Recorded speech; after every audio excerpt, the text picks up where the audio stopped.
ਜਿਹੜਾ ਅੱਜ ਦਾ ਇਕੱਠ ਹੈ, जिन्नियां भी अपनी मर्जी सब तो पहला बुलारे ने दसिया है, पर जो इकट्ठ है दस रहा भी इस परिवार की कितनी बड़ी कमाई उन्होंने इन्हों के परिवार की है, जिथे सारे समाज के लोग, सारिया पार्टियां के लीडर साहबान पहुंचे होण, उत्थे वडेरियां की वड्डियां की कमाई दस जाती है। जिथे उन्होंने सच दसा लोगों की किरत कमाई की थी, गाहां उन्होंने सपुत्रा ने जे माँ बाप चंगा नेकी का काम करते, चंगा बीज बीजे, वो परिवारों में फलता है। जे उन्होंने सच की कमाई की थी, अज उन्होंने गाहां पुत्रा के जिथे समाज की सेवा कर रहे हैं, उन्होंने इस परिवार नाल संबंध है, जिहड़े हमेशा ही एक तत्पर एक थां खड़ के जिस इंसान का स्टैंड होया करता है, उसनूं दुनिया वाधे घाटे जिंदगी च आउंदे रहिंदे हन। जिहड़े आपो अपने स्टैंड ते रहिंदे हन, उन्हां दी हमेशा चढ़ती कला रहिंदी है। सो इस परिवार दे जिथे इन्हां ने समाज की सेवा की, धार्मिक तौर पर मैं ज़्यादा समा तां नहीं लैंदा कि सारे बुलारियां ने बोलना है। सो मैं तो अंत समय अखीरले शब्दां च यही कहांगा कि जो माँ बाप होंदे हैं, माँ बाप की जो कमाई है पुत थी दे नहीं सकते, चाहे माँ होवे चाहे प्या होवे। गुरु प्यारो, माँ ते बाप की चाहे 120 साल की उम्र हो जाए, इन्हां दी तां कुछ भी उम्र नहीं सी, पर हमेशा वास्ते जदों बाप चलता है जिथे उन्होंने धियां होया करदियां, उन्होंने पोतियां होया करदियां, उन्होंने सब तो समाज के बड़े ते जान दे ज्यादा दुख लगता है। जदों धी पीके घर आउंदी है जां पोती घर बनती है, तो बड़ियां नूं हमेशा वास्ते याद करती है, उन्होंने बड़े चेते आउंदे हन। सो अज इस परिवार नूं बहुत बड़ा घाटा पिया है। जदों समाज दे विच मुठ जी जाता है तो एक काम धक्का बजता है। सो साडे बहुत ही सत्कारयोग भाई साहब भाई मोहन सिंह जी, जो उन्होंने 3 बेटे सन, मेजर सिंह जी, चमकौर सिंह जी, जो बलौर सिंह जी, उन्होंने बेटी कुलवंत कौर राणी, जो उन्होंने भतीजा साबका सरपंच चेतन सिंह जी, जिन्होंने इस नगर की बहुत मान सेवा की है। सो मैं तो इस महान आत्मा साडे बहुत ही सत्कारयोग सरदार बलविंदर सिंह जी संधू साहब मेरे तो पहला बोल चुके हैं, जिन्होंने बड़े विस्तार के नाल दसदा साडे सारे सर्कलों के जथेदार साहबान, समूची संगत का। सो तलवंडी साहब बैठे हैं, उन्होंने भी बोलना है। सो मैं ज़्यादा समा ले गया, सब तो माफी चाहना। सो अंत में उस महान आत्मा आप दिल दियां करियां श्रद्धा को भेंट करता। तुम सारिਆਂ ने अरदास बेनती की है, व्यर्थी कदे ना होवे जन की अरदास है। वाहिगुरू परमेश्वर उस आत्मा को अपने चरणों में निवास बख्शी, सारे ही परिवार ने, चोपड़ा परिवार को भाना मनण दा बख्शी, इहदियां बेनतियां प्रवान करो जी। बुलाओ फतेह जी। वाहिगुरू जी का खालसा, वाहिगुरू जी की फतेह। तो साडे दरम्यान दोवें स्कूलों का स्टाफ पहुंचा, उन्होंने भी धन्यवाद है जी। जथेदार गुरमेल सिंह जी आंडू साबका सरपंच, नछत्तर सिंह जी MC ਅਤੇ बीबी बलजिंदर कौर जी कालसियां साबका चेयरपर्सन, बीबी सुखाना का परिवार डॉक्टर जसविंदर कौर जी नथोवाल तो पहुंचे ने। सो इन्हों का धन्यवाद जी। हुण बेनती है लोक पुरुष जथेदार जगदेव सिंह जी तलवंडी, उन्होंने होनहार पुत्र जथेदार जगजीत सिंह जी तलवंडी SGPC मैंबर, वो आईया संगतां का धन्यवाद भी करेंगे, परिवार के नाल दुख साझा करते हुए साडे तो विछड़ चुकी रूह नूं साधा दे फुल भी अर्पण करेंगे। परिवार वालों इस गुरुद्वारा साहब के लिए यानी कि नगर एक अर्थी दी जानी है, जिहदे लिए 10,000 रुपया परिवार वालों दिता जाना है। नवी कोई अर्थी मेरे को मैं तो नहीं देखी, कहते भी स्टार्ट हुई है, कोई पहियां वाली अर्थी है जिन्होंने लियाने आपां दिक्कत नहीं आती, क्योंकि समय के नाल आपां हर सहूलत भालते हैं। सरदार मेजर सिंह जी परिवार वालों ਸਮੁੱਚੇ ਪਰਿਵਾਰ ਵੱਲੋਂ 10,000 ਰੁਪਇਆ ਆਰਥਿਕ ਬਣਾਉਣ ਦੇ ਲਈ ਦਿੱਤਾ ਜਾਣਾ ਹੈ। ਬਾਕੀ ਜਿਹੜੀ ਕੋਈ ਸੰਗਤ ਨੇ ਜੇ ਕੋਈ ਅੱਧੀ ਘੱਟੀ ਮਾਇਆ ਉਹ ਭਾਈ ਉਹ ਤੁਸੀਂ ਗੁਰਦੁਆਰਾ ਪ੍ਰਬੰਧਕ ਕਮੇਟੀ ਦੇ ਨਾਲ ਵਿਚਾਰ ਕਰਕੇ ਯੋਗਦਾਨ ਪਾ ਸਕਦੇ ਹੋ। ਸੋ ਇੰਨੀਆਂ ਬੇਨਤੀਆਂ ਪ੍ਰਵਾਨ ਕਰਨੀ। ਪਰਿਵਾਰ ਵੱਲੋਂ ਇੱਕ ਬੇਨਤੀ ਹੈ ਸਾਰੀ ਸੰਗਤ ਨੂੰ ਕਿ ਜਿਨ੍ਹਾਂ ਨੇ ਵੀ ਗੁਰੂ ਕਾ ਲੰਗਰ ਨਹੀਂ ਛਕਿਆ, ਗੁਰੂ ਕੇ ਲੰਗਰ ਤੇ ਚਾਹ ਪਾਣੀ ਦੇ ਲੰਗਰ ਛਕ ਕੇ ਜਾਣੇ ਹਨ। ਹੁਣ ਸਾਡੇ ਸਤਿਕਾਰਯੋਗ ਜਥੇਦਾਰ ਜਗਜੀਤ ਸਿੰਘ ਜੀ ਤਲਵੰਡੀ, ਮੈਂਬਰ SGPC, ਉਹ ਤੁਹਾਡੇ ਨਾਲ ਸਾਦਾ ਦੇ ਤੌਰ ਭੇਟ ਕਰਨਗੇ। ਵਿੱਚ ਚੁੱਕੀ ਹੋ ਜਗੋ ਜੁਗ ਅਕਾਲ ਸਾਹਿਬ ਸ੍ਰੀ ਗੁਰੂ ਗ੍ਰੰਥ ਸਾਹਿਬ ਮਹਾਰਾਜ ਦੀ ਪਾਵਨ ਪਵਿੱਤਰ ਹਜ਼ੂਰੀ ਸ਼੍ਰੋਮਣੀ ਭਗਤ ਰਵਿਦਾਸ ਜੀ ਦੇ ਪਾਵਨ ਪਵਿੱਤਰ ਸਥਾਨ ਗੁਰਦੁਆਰਾ ਭਗਤ ਰਵਿਦਾਸ ਦੀ ਜਲਾਲੀਵਾਲ ਵਿਖੇ ਅੱਜ ਦੇ ਸੋਭਮਈ ਸਮਾਗਮ ਸਮਾਏਮਾਨ ਬਹੁਤ ਸਤਿਕਾਰਯੋਗ ਸੰਗਤ ਨੂੰ ਅਦਬ ਸਤਿਕਾਰ ਨਾਲ ਫਤਿਹ ਸਾਂਝੀ ਕਰਦਾ। ਵਾਹਿਗੁਰੂ ਜੀ ਕਾ ਖਾਲਸਾ, ਵਾਹਿਗੁਰੂ ਜੀ ਕੀ ਫਤਿਹ। ਅੱਜ ਅਸੀਂ ਸਾਡੇ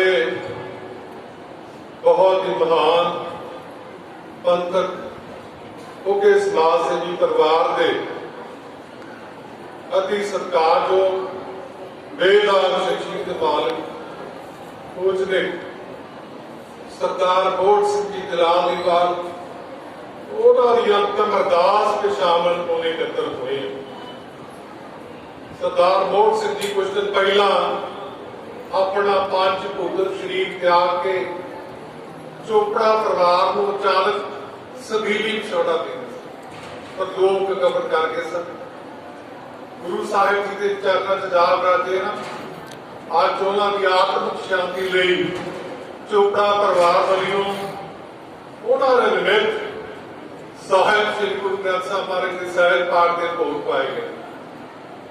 ਇਸ ਮੌਕੇ ਤੇ ਮੈਂ ਵੇਖ ਰਿਹਾ ਬਹੁਤ ਵੱਡੀ ਗਿਣਤੀ ਦੇ ਸੰਗਤਾਂ ਸਮਾਇਆ, ਜਿਨ੍ਹਾਂ ਸਮਾਜਿਕ, ਧਾਰਮਿਕ, ਰਾਜਸੀ ਸ਼ਖਸੀਅਤਾਂ ਤੇ ਸੁਸ਼ੋਭਿਤ।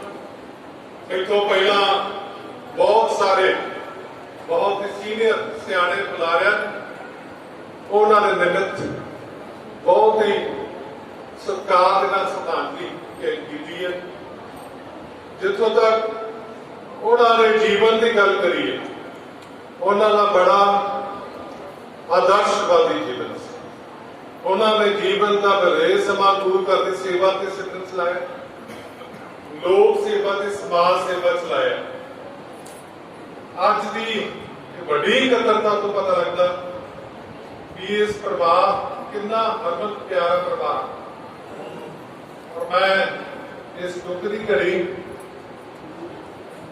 ਉਹਨਾਂ ਦੇ ਸਪੁੱਤਰਾਂ ਦੇ ਨਾਲ ਸਰਦਾਰ ਇੰਦਰ ਸਿੰਘ ਜੀ, ਜੋ ਕਿ ਸਾਬਕਾ ਮੈਂਬਰ ਗ੍ਰਾਮ ਪੰਚਾਇਤ ਜਲਾਲੀਵਾਲ,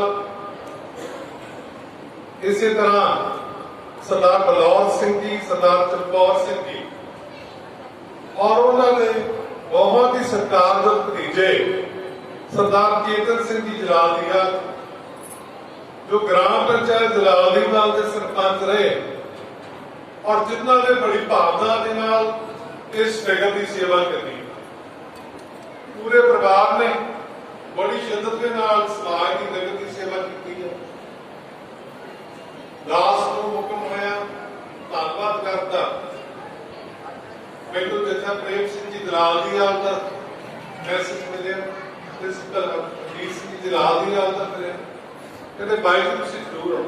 ਮੈਂ ਕਿਹਾ ਸਾਡਾ ਤਾਂ ਇਹ ਪੁਰਾਣਾ, ਕਿਉਂਕਿ ਬਹੁਤ ਲੰਬੇ ਸਮੇਂ ਤੋਂ ਲੋਕ ਪ੍ਰਚਾਰ ਜਗਦੇਵ ਸਿੰਘ ਪਰਿਵਾਰ ਲੰਬੇ ਸਮੇਂ ਤੋਂ ਪੰਥਕ ਸਫ਼ਰ ਦੇ ਵਿੱਚ ਪੂਰੇ ਰਹਿ ਕੇ ਸ਼੍ਰੋਮਣੀ ਅਕਾਲੀ ਦਲ ਅਤੇ ਸਿੱਖ ਪੰਥ ਦੀ ਚੜ੍ਹਦੀ ਕਲਾ ਵਿੱਚ ਹਮੇਸ਼ਾ ਹੀ ਇਸ ਪਰਿਵਾਰ ਨੇ ਆਪਣਾ ਵਡਮੁੱਲਾ ਯੋਗਦਾਨ ਪਾਇਆ। ਇਸ ਨੂੰ ਆਖੀ ਹੈ ਬਿਨ ਪੁੱਛਿਆ ਨਹੀਂ ਲੱਗਦਾ। ਪਰਮੇਸ਼ਰ ਦਾ ਅਕਾਲ ਪੁਰਖ ਵਾਹਿਗੁਰੂ ਦਾ ਭਾਣਾ ਜਦੋਂ ਉਹਦੇ ਸਦੜੇ ਆ ਜਾਂਦੇ ਹਨ ਤਾਂ ਸਾਨੂੰ ਇਸ ਮਾਨੀ ਸੰਸਾਰ ਨੂੰ, ਇਸ ਮਟੀਰੀਅਲਿਸਟਿਕ ਵਰਲਡ ਨੂੰ ਅਲਵਿਦਾ ਕਹਿ ਕੇ ਜਾਣਾ। ਸੋ ਇਸ ਦੁੱਖ ਦੀ ਘੜੀ ਮੈਂ ਸੋਚੇ ਚੋਪੜਾ ਪਰਿਵਾਰ ਦੇ ਨਾਲ ਦੁੱਖ ਦਾ ਹਮਦਰਦੀ ਦਾ ਪ੍ਰਗਟਾਵਾ ਕਰਦਾ और चोपड़ा परिवार वालियों, जलाल दियाल परिवार वालियों, समूचिया संगतां दा, क्योंकि तुसीं बहुत वड्डी गिनती विच इत्थे आए हो, बड़े लंबे समय तो तुसीं इत्थे विराजमान हो, बड़े सुकून के नाल तुसीं सारा इस सरकारी समागम दे विच तुसीं इत्थे बैठे हो। मैं समूह संगतां दा चोपड़ा परिवार वालियों जिन्ने भी तुसीं आए हो, समाज धार्मिक रासी इस परिवार के सगे संबंधी दोस्त मित्र समूह संगतां दा मैं चोपड़ा परिवार वालियों दिल दीआं गहराइयां चों कोट-कोट धन्नवाद करदा। अखीर विच सिख पंथ दी सरबौत धार्मिक कमेटी वालों उस महान सरकार शख्सियत सरदार मोहन सिंह जलाल दियाल साहब नूं श्रद्धा सत्कार भेंट करदा। परमेश्वर अगे अरदास बेनती करदा गुरु साहिब उन्होंने अपने चरणों च सदीवी निवास बख्शण, पिछे परिवार मैंबरां नूं सके संबंधियां नूं भाणा मनण दा बल को बख्शण। वाहिगुरू जी का खालसा, वाहिगुरू जी की जथेदार जगजीत सिंह जी तलवंडी इन्होंने साडे तो विछड़ चुकी रूह नूं श्रद्धा दे फुल भेंट करते हुए सारिया संगतां दा धन्नवाद किया है। परिवार वालों, समुचे चोपड़ा परिवार वालों सारिया संगतां दा कोटानवार धन्नवाद है। जिन्ने कल तुसीं चल के आए हो सिर मथे वो तुहाडे सदा नहीं रहणगे। ਅਤੇ ਉਹਨਾਂ ਵੱਲੋਂ ਬੇਨਤੀ है भाई कि जिन्हां भी गुरमुख प्यारिਆਂ ने प्रशादा पानी नहीं छकिया ਉਹ ਲੋੜ ਅਨੁਸਾਰ ਪ੍ਰਸ਼ਾਦਾ ਪਾਣੀ ਵੀ ਛਕ ਕੇ ਜਾਣਾ ਤੇ ਨਾਲ ਹੀ ਭਾਈ ਚਾਹ ਦੇ ਲੰਗਰ ਤਿਆਰ ਹਨ ਵੀ ਛਕ ਕੇ ਜਾਣੇ ਹਨ। ਮੈਂ ਆਪਣੇ ਵੱਲੋਂ ਸਾਡੇ ਤੋਂ ਵਿਛੜ ਚੁੱਕੀ ਰੂਹ ਸਵਰਗਵਾਸੀ ਸਰਦਾਰ ਮੋਹਨ ਸਿੰਘ ਜੀ ਚੋਪੜਾ ਸਾਹਿਬ ਨੂੰ ਸਰਦਾ ਦੇ ਫੁੱਲ ਭੇਟ ਕਰਦਾ ਹਾਂ। ਅਕਾਲ ਪੁਰਖ ਅੱਗੇ ਅਰਦਾਸ ਕਰਦਾ ਹਾਂ ਕਿ ਸਾਡੇ ਤੋਂ ਵਿਛੜ ਚੁੱਕੀ ਰੂਹ ਨੂੰ ਆਪਣੇ ਚਰਨਾਂ ਦੇ ਵਿੱਚ ਨਿਵਾਸ ਬਖਸ਼ਣ ਤੇ ਪਿੱਛੇ ਰਹੇ ਪਰਿਵਾਰ ਨੂੰ ਭਾਣਾ ਮੰਨਣ ਦਾ ਬਲ ਬਖਸ਼ਿਸ਼ ਕਰਨ। ਸਿੰਘ ਜੀ ਜੋ ਕਿ ਭਾਈ ਚੋਪੜਾ ਪਰਿਵਾਰ ਵੱਲੋਂ ਆਰਥੀ ਦੇ ਵਿੱਚ 10,000 ਦੀ ਸੇਵਾ ਕੀਤੀ ਗਈ ਹੈ, ਉਹਦੇ ਵਿੱਚ ਉਹਨਾਂ ਨੇ 500 ਰੁਪਏ ਆਪਣਾ ਯੋਗਦਾਨ ਪਾਇਆ ਹੈ। ਸੋ ਜਿਨ੍ਹਾਂ ਖਜ਼ਾਨਿਆਂ ਚ ਮਾਇਆ ਦਾਸ ਹੋਈ ਹੈ ਪਰਮਾਤਮਾ ਸੋ ਖਜ਼ਾਨੇ ਭਰਪੂਰ ਕਰਨ, ਚੜ੍ਹਦੀ ਕਲਾ ਰੱਖਣ, ਹਰ ਵਿਧਾਨ ਫਤਿਹ ਬਖਸ਼ਣ। ਆਓ ਫਤਿਹ ਬੁਲਾਓ, ਫਤਿਹ ਖੋ। ਵਾਹਿਗੁਰੂ ਜੀ ਕਾ ਖਾਲਸਾ, ਵਾਹਿਗੁਰੂ ਜੀ ਦੀ ਬੇਨਤੀ ਹੈ ਕਿ ਜਿਨ੍ਹਾਂ ਗੁਰਮੁਖ ਪਿਆਰਿਆਂ ਨੇ ਪ੍ਰਸ਼ਾਦਾ ਪਾਣੀ ਅਜੇ ਨਹੀਂ ਛਕਿਆ ਉਹ ਲੋੜ ਅਨੁਸਾਰ ਪ੍ਰਸ਼ਾਦਾ ਪਾਣੀ ਵੀ ਛਕ ਕੇ ਜਾਣ ਅਤੇ ਨਾਲ ਹੀ ਪ੍ਰਸ਼ਾਦੇ ਤੋਂ ਬਾਅਦ ਭਾਈ ਚਾਹ ਦੇ ਲੰਗਰ ਤਿਆਰ ਹਨ, ਉਹ ਸਾਰੀਆਂ ਸੰਗਤਾਂ ਨੇ ਚਾਹ ਦੇ ਲੰਗਰ ਵੀ ਛਕਣੇ ਹਨ। ਵਾਹਿਗੁਰੂ ਜੀ ਕਾ ਖਾਲਸਾ, ਵਾਹਿਗੁਰੂ ਜੀ ਕੀ ਫਤਿਹ।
मुंडा देखा लगता है। ठीक हो जी? हाँ ठीक हो? हाँ जी हाँ जी।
ਕੀ ਹੋ ਗਿਆ